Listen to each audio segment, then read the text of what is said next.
We can cover tracks, inshallah. It says the 7 most narrators of Hadith. In other words, there were many companions who narrated Hadith from the Prophet ﷺ, but there are 7 from among them who narrated a whole lot. And what's meant by quote unquote a whole lot is over 1,000 narrations, over 1,000 different Hadiths which they reported from the Prophet ﷺ. That is a lot.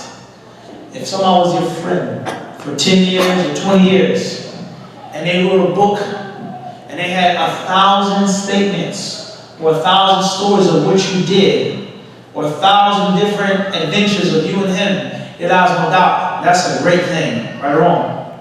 It's a big, huge piece of your life that's being preserved and passed down. So these are what we call in Arabic, we said before, as-sab'a, or as-sab'a al-mufthirun, or as-sab'a al-mufthiruna, min riwayati hadith Rasulullah sallallahu. The first one is Abu Hurairah, who died in the 57th year of Hijrah. He is the champion. He's the hadith king. No one narrated more hadith than him. Radiallahu ta'ala anhu. He's the best. He's number 1. And he narrated 5,374 hadiths from Rasulullah sallallahu. After Abu Hurairah is Abdullah ibn Umar, the son of Umar ibn Khattab. He died in the year 73 of the Hijrah. He narrated 2,630. Then we have Anas ibn Malik, who died in 93rd year of the Hijrah, who narrated 2,286. Then number 4 is the mother of the believers, Aisha, anha. She died in the year 57. She narrated 2,210. Abdullah ibn Abbas, he died in the 87th year of the Hijrah. He narrated 1,660. Then we have Jabir ibn Abdullah, a son of a companion.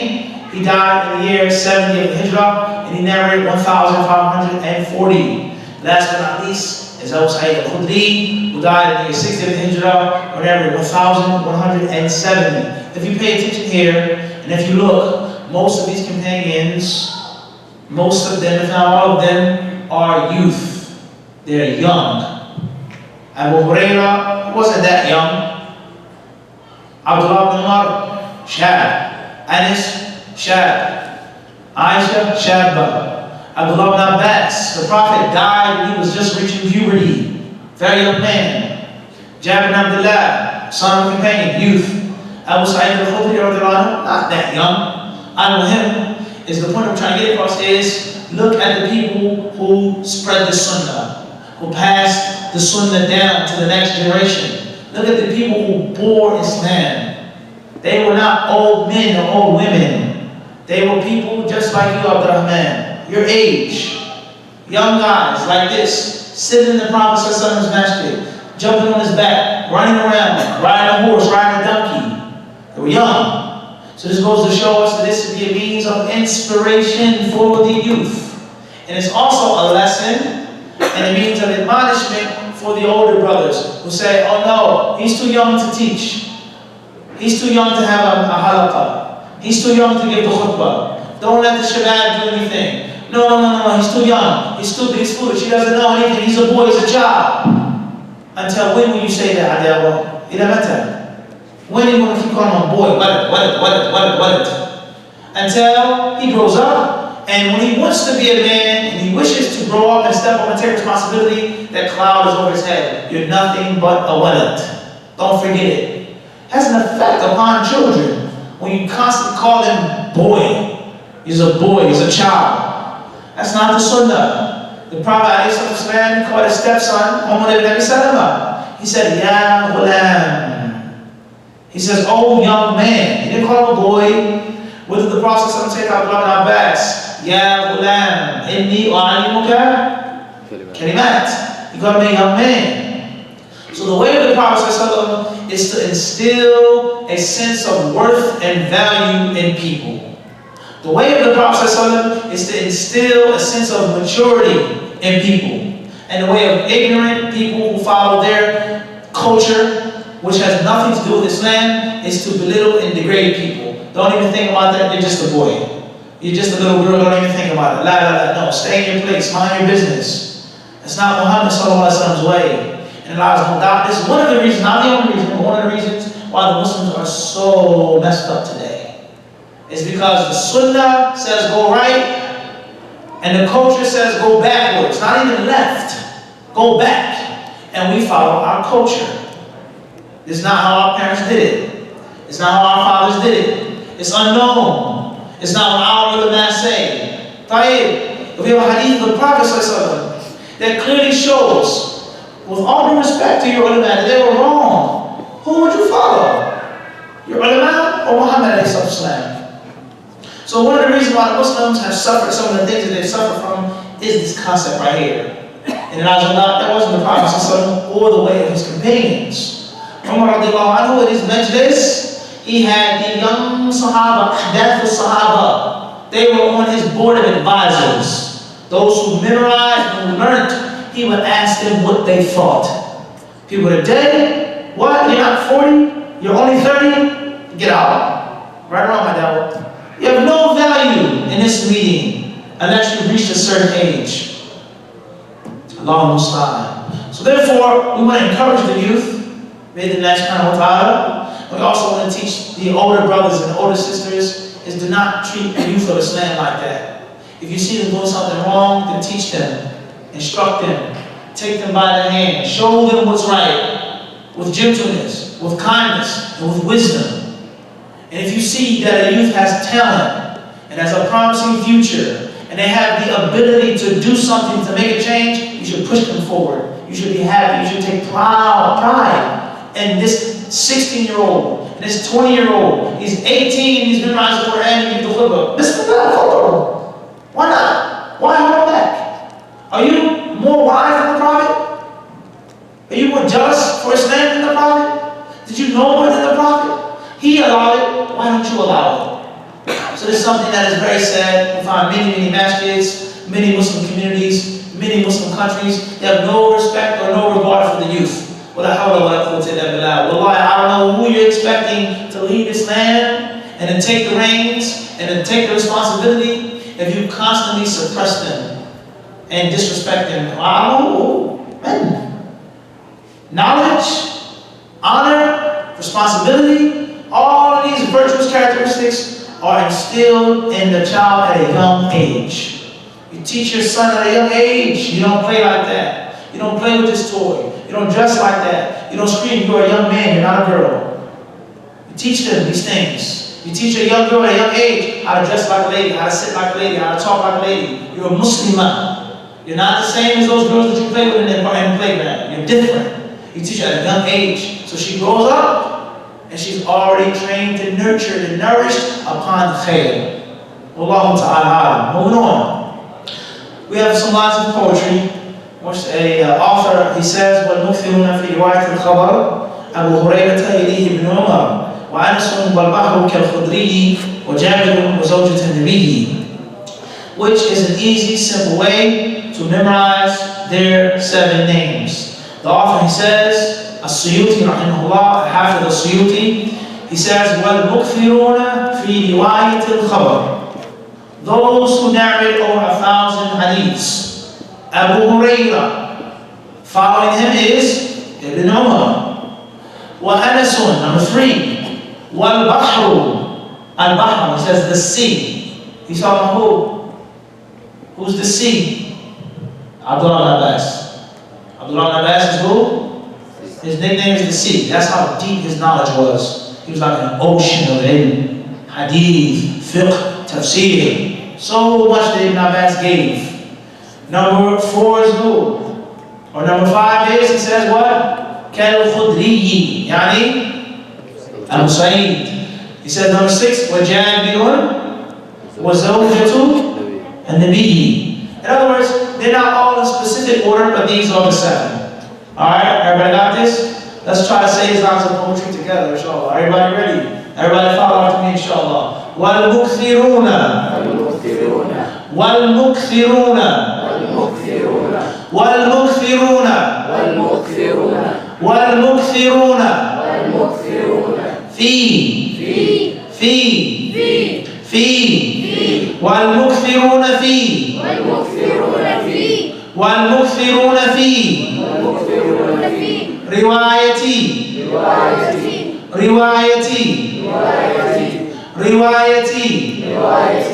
رواية رواية الخبر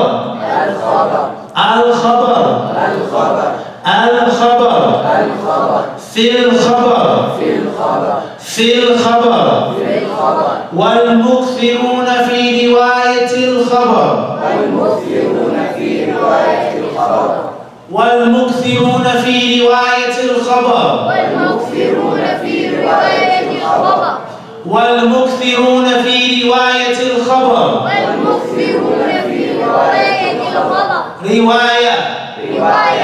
رواية والمكثرون في رواية الخبر أبو هريرة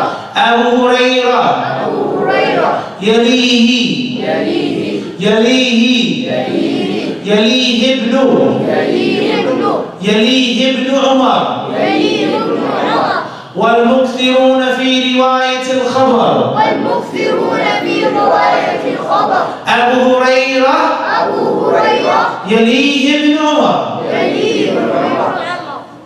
والمكثرون في رواية الخبر أبو هريرة يليه ابن عمر وأنس والبحر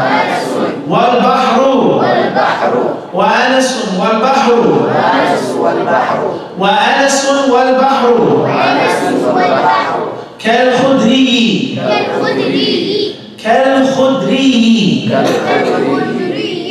وجابر وزوجة النبي والمكثرون في رواية الخبر أبو هريرة يليه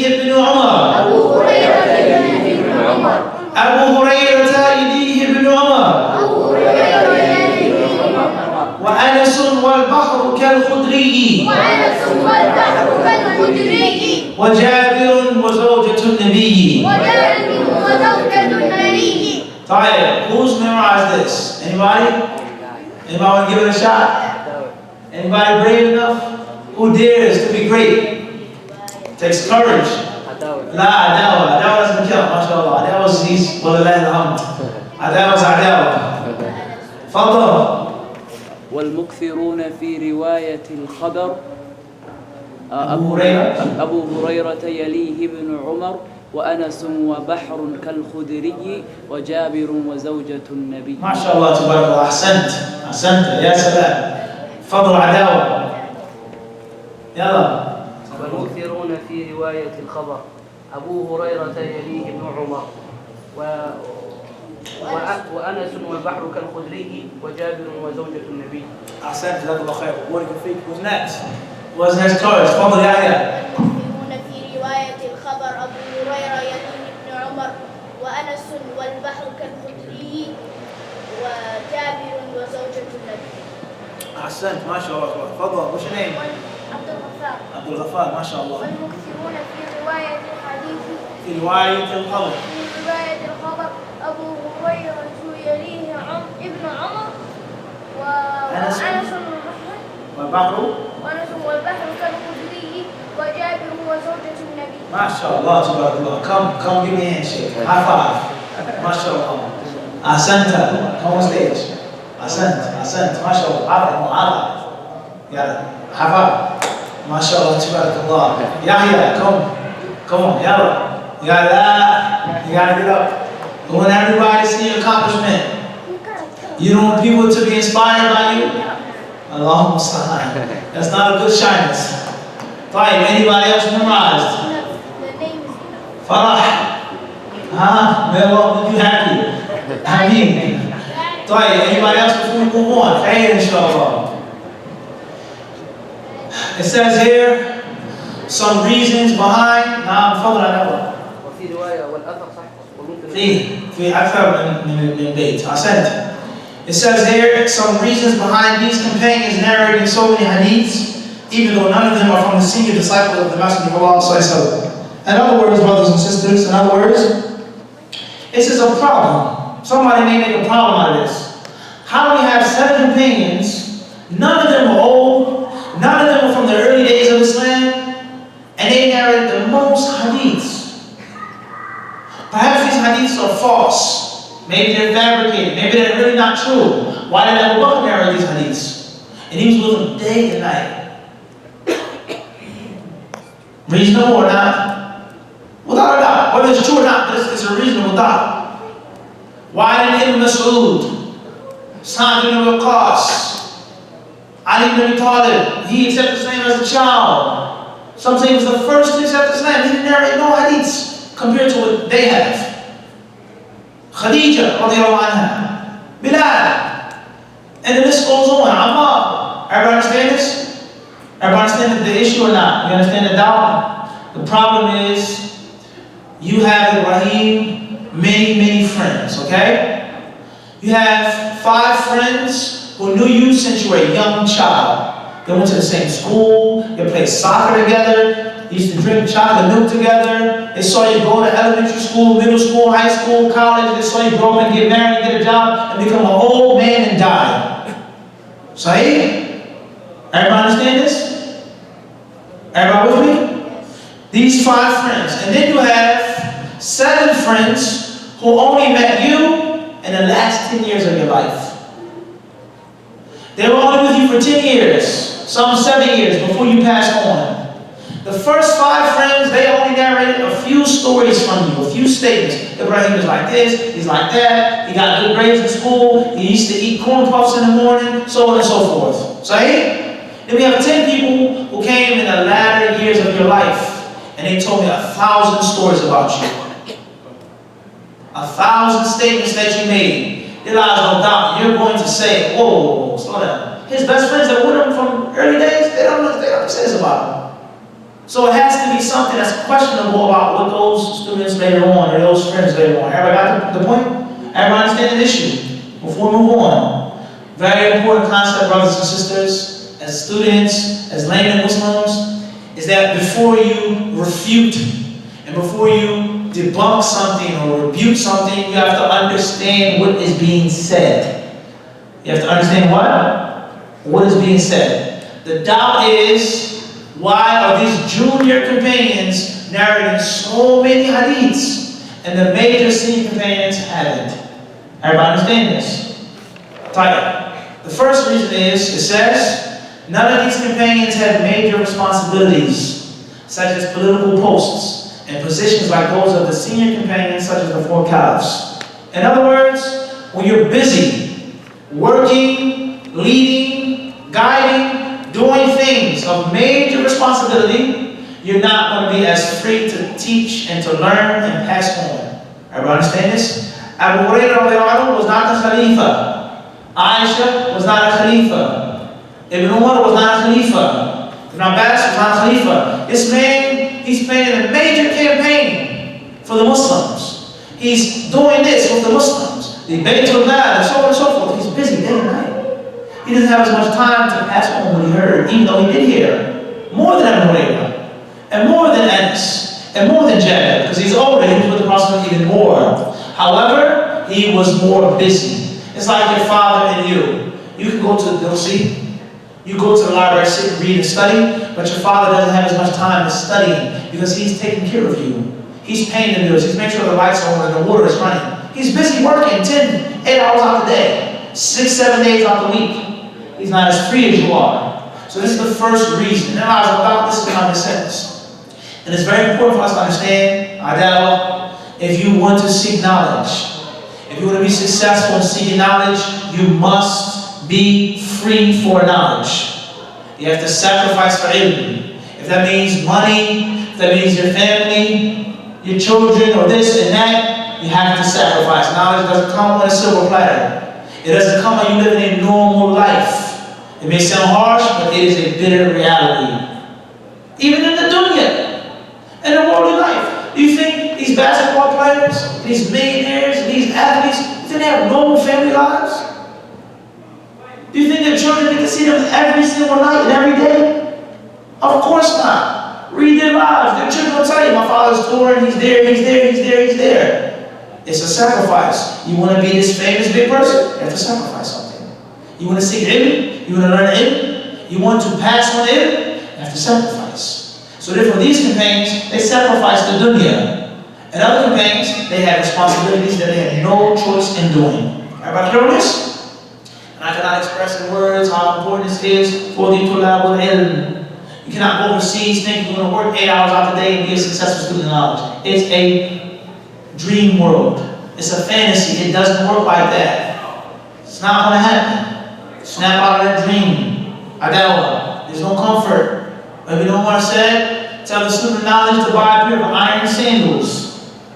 Uncomfortable, heavy, hot. You can't get leather sandals. You can't have Dr. Scholl's insteps in your sandals. La. Doesn't work like that. The next point is, most of these dream companions live very long lives in contrast to many senior companions, especially the 4 caliphs, just like the previous point. In other words, Abu Hurairah, Ibn Umar, Anas, Jabir, most of them lived a long time. Many of the Khulafa didn't live that long. They were assassinated, they died, they accepted Islam when they were grown, when they were older, and only lived as a Muslim and the Khalifa of the Prophet for a amount of years. Not like Jabir, he was Muslim his whole life. And he died, he lived for a long time. Ibn Abbas was Muslim his whole life, lived relatively long time. Everybody understand this point? Next one is the abundant number of pupils and disciples that these junior companions had, such as Abu Hurairah, Aisha, Ibn Abbas, etc. In other words, not only how you free yourself, but you must have students. You must have strong disciples like that, people that are around you, that are with you, that learn and benefit from you. And if you don't, your legacy will not reach the next generation. And we all know the famous story of that great scholar of Egypt, Layth ibn Sa'd, rahimahullah. Some of them said that he had more knowledge than Imam Malik ibn Anas. Some of them said that he followed the hadith more than Imam Malik. But how many times do you hear madhab Layth? Qawl Layth. This is the madhab al-Laythi. You don't hear that. But you hear Malik, al-Maliki, al-Malikiyya, Qawl Malik, Riwayat Malik. Because Layth ibn Sa'd, he didn't have strong students. He didn't have loyal students. They didn't pass on his legacy. And there are many imams who came before the 4 imams and after the 4 imams that were more knowledgeable than the 4 imams. Or equally as knowledgeable, but they didn't have the amount of disciples that were strong and hardcore. So these companions, Abu Hurairah, Anas, Ibn Abbas, they had so many people that took in from them because they made themselves free to teach knowledge. Moving on, the Prophet ﷺ made specific dua for some of these junior companions, such as Abu Hurairah and Ibn Abbas. He prayed for Abu Hurairah to memorize. He prayed for Abu Hurairah not to forget anything. He prayed for Ibn Abbas to have fiqh of the deen, to have ta'wil, interpretation of the Quran. So we're saying that these companions' memorization and their legacy not only was based on hard work and sacrifice, but it was also miraculous in nature. The last point, these junior companions felt the dire need of spreading the prophetic sunnah and realized that heavy responsibility placed on their shoulders. In other words, during the time of Umar, was not like the time of Ibn Abbas. There were many companions, alive, living, thriving. When the junior companions came, the companions became scarce. More innovations came, more misguidance came. People became further away from the correct Islam. So they said we have to take immediate action. We have to pass on the sunnah, if not, it's going to be lost. And it was like that during the time necessarily of those what? Senior companions. Even though those senior companions did pass on hadiths, but not in that abundant number. Everybody clear on this? Right. We'll stop here tonight with the next one. Our next class, we'll go into the resources for reading about the Sahaba. We mentioned this already, benefiting from learning and studying about the lives of the honorable companions. And then last but not least, we have samples of their narrations. The 7 companions who narrated the most hadith, some of the hadith that they can be found in the different books called Hadith. Khair, inshallah. So we'll stop here tonight. Perhaps somebody has a question or somebody wants to add something or correct something or make a comment. Now is the time, and if not, Allah subhanahu wa ta'ala surely knows best. Fadal. And who's actually considered to be a student of knowledge? How many hours do you have?